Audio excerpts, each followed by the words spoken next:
Out in the street, the early winter light was failing. Freddie leaned casually against the fender of the heavy Buick.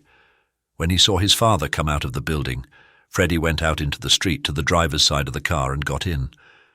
Don Corleone was about to get in on the sidewalk side of the car when he hesitated and then turned back to the long open fruit stand near the corner.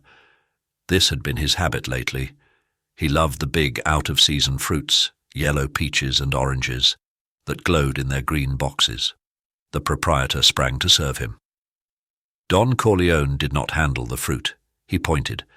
The fruit man disputed his decisions only once, to show him that one of his choices had a rotten underside. Don Corleone took the paper bag in his left hand and paid the man with a $5 bill. He took his change, and as he turned to go back to the waiting car, two men stepped from around the corner. Don Corleone knew immediately what was to happen. The two men wore black overcoats and black hats pulled low to prevent identification by witnesses.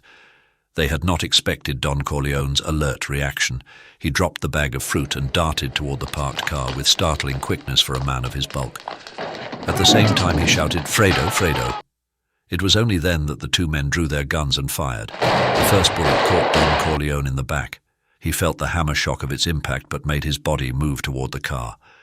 The next two bullets hit him in the buttocks and sent him sprawling in the middle of the street. Meanwhile, the two gunmen, careful not to slip on the rolling fruit, started to follow in order to finish him off. At that moment, perhaps no more than 5 seconds after the Don's call to his son, Federico Corleone appeared out of his car, looming over it. The gunman fired 2 more hasty shots at the Don lying in the gutter. One hit him in the fleshy part of his arm, and the second hit him in the calf of his right leg. Though these wounds were the least serious, they bled profusely, forming small pools of blood beside his body. But by this time, Don Corleone had lost consciousness. Freddie had heard his father shout, calling him by his childhood name, and then he had heard the first 2 loud reports.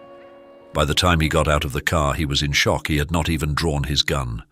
The 2 assassins could easily have shot him down, but they too panicked. They must have known the son was armed, and besides, too much time had passed. They disappeared around the corner, leaving Freddie alone in the street with his father's bleeding body. Many of the people thronging the avenue had flung themselves into doorways or on the ground. Others had huddled together in small groups.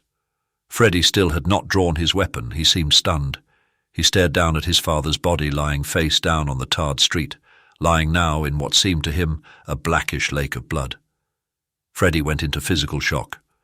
People eddied out again, and someone, seeing him start to sag, led him to the curbstone and made him sit down on it.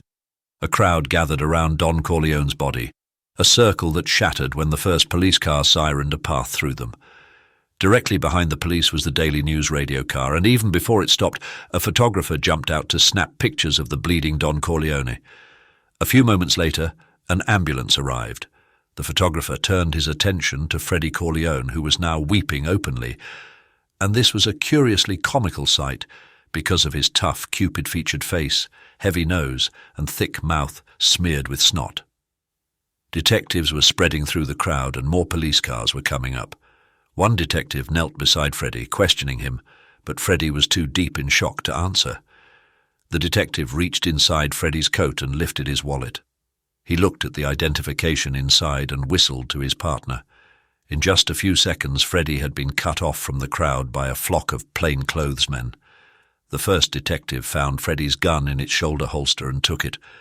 Then they lifted Freddie off his feet and shoved him into an unmarked car.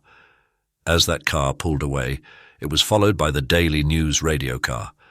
The photographer was still snapping pictures of everybody and everything.